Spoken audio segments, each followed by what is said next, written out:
Ce qui était impressionnant, c'était sa puissance. Pour un gamin comme ça, moi je le comparais un peu à Georges Weah. Il avait ce potentiel athlétique. Il était, comme lui, très adroit devant le but. Comme lui aussi, techniquement, il était capable, je dirais, des plus grands exploits. Soufiane, c'était un phénomène. À 17-18 ans, il portait déjà l'équipe première sur son dos en première division. C'était le premier et il n'y a pas eu depuis, le plus gros premier contrat pro de l'histoire de la SNF. Et c'était tout à fait logique. Il aurait pu être pas loin de Michel Platini si sa carrière avait continué sur ce rythme-là. Il a peut-être été moins bien suivi à cette période-là, peut-être, quand il était dans la galère au niveau de la période où il a été blessé. Je pense que l'équipe de France a raté peut-être l'un des plus grands attaquants de l'histoire du football de ce pays. Il y a un moment, sans doute, dans la vie, il y a des choix qui se font. Voilà, il a fait le mauvais. C'est un vrai voyou, avec tout ce que ça peut comporter.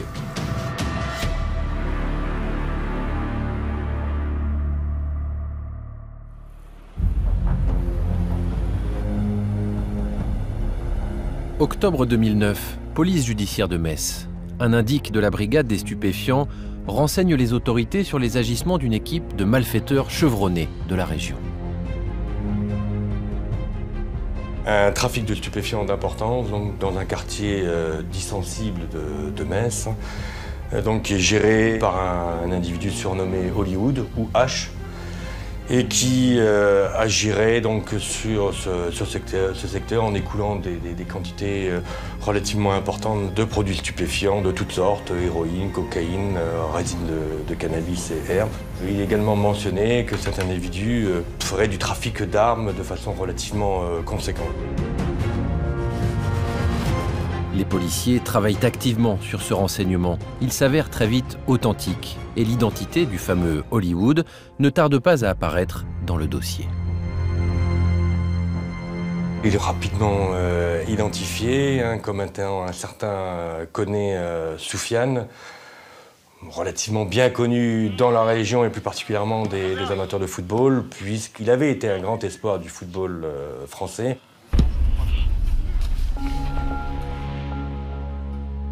Les policiers placent Soufiane Koné sur écoute et sous étroite surveillance.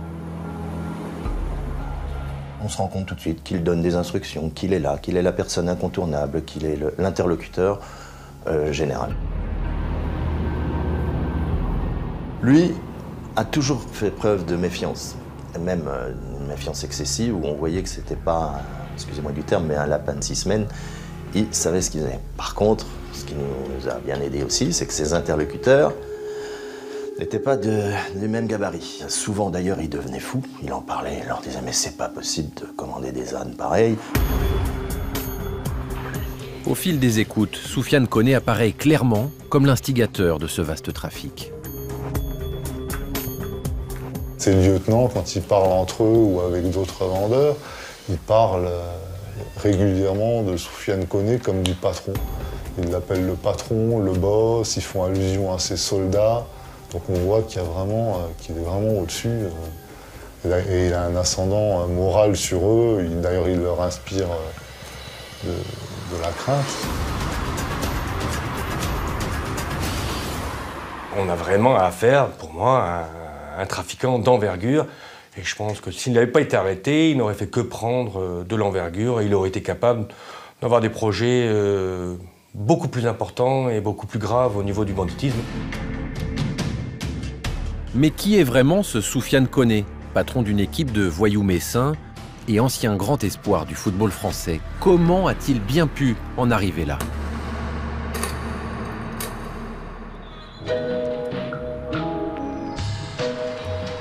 Soufiane Koné a débuté le football à la AS Évry, en banlieue parisienne. Luc Bédora a été pendant 3 ans son entraîneur chez les moins de 13 ans. Sur la photo, il est là, juste à côté de moi. Ça, c'est dans les vestiaires à faire, vous voyez, il est toujours en train de faire le jouet avec ses camarades. Entre l'âge de 11 ans et l'âge de 16 ans que tu étais au club d'Évry, moi, ce gamin, il était formidable, hein, ça, il n'y a pas de problème. Hein. C'était à une époque l'un des rares enfants Au football à 11, quand il avait la balle à 50 mètres, on commençait à se frotter les mains et à dire « Regardez les gars, il va se passer quelque chose, il va y avoir une action, il va y avoir un danger de but, il va y avoir... » C'était vraiment un truc de fou. Il n'était pas grand, il n'était pas gaillard, il n'était peut-être pas un présumé. C'était vraiment un enfant comme les autres, sauf qu'il était véloce, rapide et très technique. Il est repéré lors d'une sélection avec l'équipe départementale de l'Essonne. L'entraîneur de la sélection de l'Essonne, M. Prêcheur, c'est le frère de l'entraîneur de la DH de Nancy. Donc il m'a recommandé au club.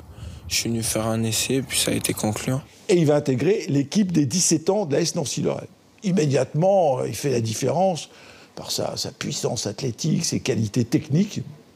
Il fait une très bonne saison en 17 ans, 96-97. 97-98, il joue en CFA. Et en fin de saison, 97-98, il va déjà faire des matchs amicaux avec l'équipe professionnelle. Au centre de formation, il épate ses partenaires. Sofiane, c'était en fait quand on prend un joueur en PlayStation, on lui donne la technique, on lui donne la puissance, on lui donne la force, la vitesse. Sincèrement, Sofiane, il avait vraiment tout ça. Et d'ailleurs, l'As de Bologna, qui était entraîneur à cette époque-là, il a ensuite entraîné Cristiano Ronaldo. Et il avait dit les deux meilleurs joueurs qu'il a entraînés, c'était Sofiane Koné et Cristiano Ronaldo. Il va débuter en août, le 5 août, je crois, 98. Il va disputer le premier match de championnat, donc première journée, titulaire, à 18 ans, avec Tony Cascarino, qui est une gloire du football, et il va donner une balle de but à Tony Cascarino. Et à partir de là, il va être titulaire toute la saison. Malgré un avenir qui semble doré, Soufiane Koné prépare activement l'après-football, déjà. Après de bons résultats au bac français en juin dernier, c'est désormais le bac qui se profile à l'horizon. C'est ici que je fais mes devoirs. Tout ce qu'on fait pas en cours, on le fait chez nous. Pour moi, c'est ici, donc je fais mes devoirs ici. Le bac, le maintien en première division, une place en équipe de France des moins de 18 ans, voilà les objectifs de Soufiane Koné pour cette saison. C'était sûr que c'était un modèle pour nous, mais pour l'imiter, c'était vraiment difficile.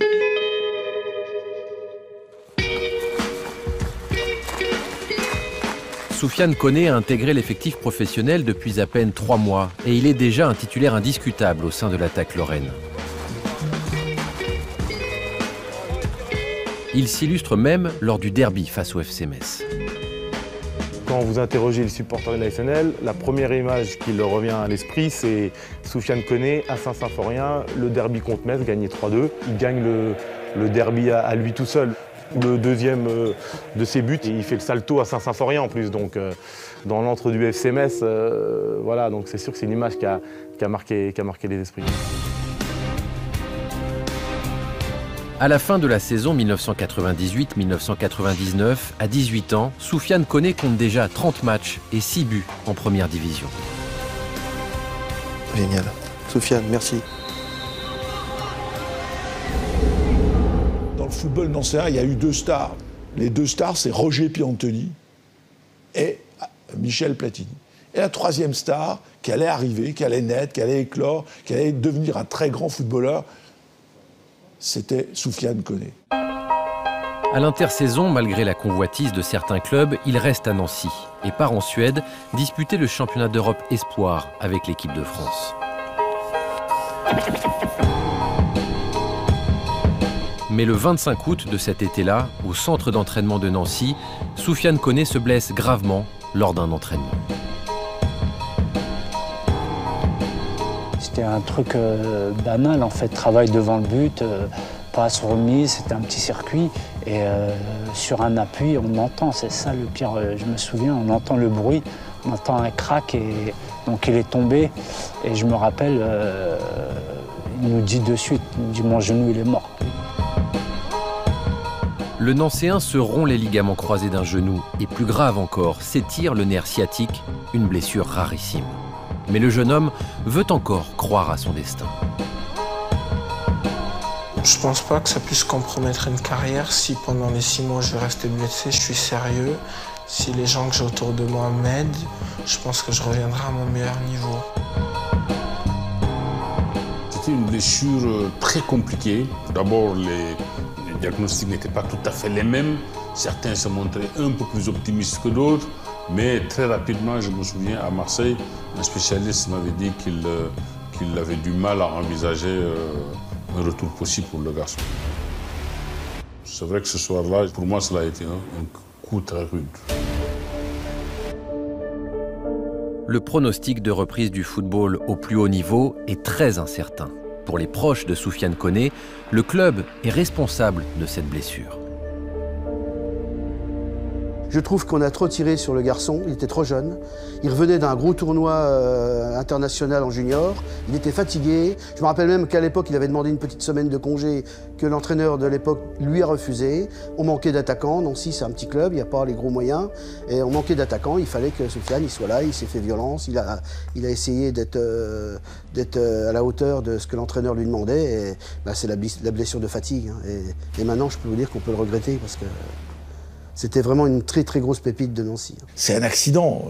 C'est arrivé ce jour-là, ça aurait pu ne jamais arriver. Ça aurait été bien mieux, parce qu'aujourd'hui, il a 35 ans. Peut-être qu'aujourd'hui, on parlerait de la fin de sa carrière, qui aurait été une carrière qui aurait dû être une carrière fabuleuse.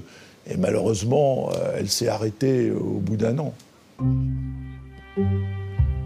Soufiane Koné tente un retour en championnat de France amateur à Cannes, puis en Belgique, à Virton. C'est un échec.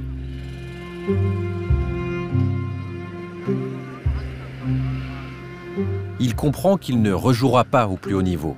Sa vie de footballeur professionnel aura duré moins de 2 ans. Il est effondré. Quand il a senti, je pense que la blessure était irrémédiable et qu'il ne reviendrait certainement plus au niveau où il était, il a dû en ce moment-là se dire que en fait, quel sens donner à la vie? Et quand on arrive à ce type d'interrogation-là, je crois que c'est qu'on est prêt à faire n'importe quoi et n'importe où. D'autant plus qu'après cette désillusion, le jeune homme rencontre des problèmes financiers. D'un côté, il y a un accident, l'employeur, les clubs assurent leurs joueurs, ou les assurent pas. Nous, on l'avait assuré. Il y a eu un conflit avec l'assurance. Quand il y a une somme d'argent en cause, ils discutent. Le joueur, lui, ne s'était pas assuré.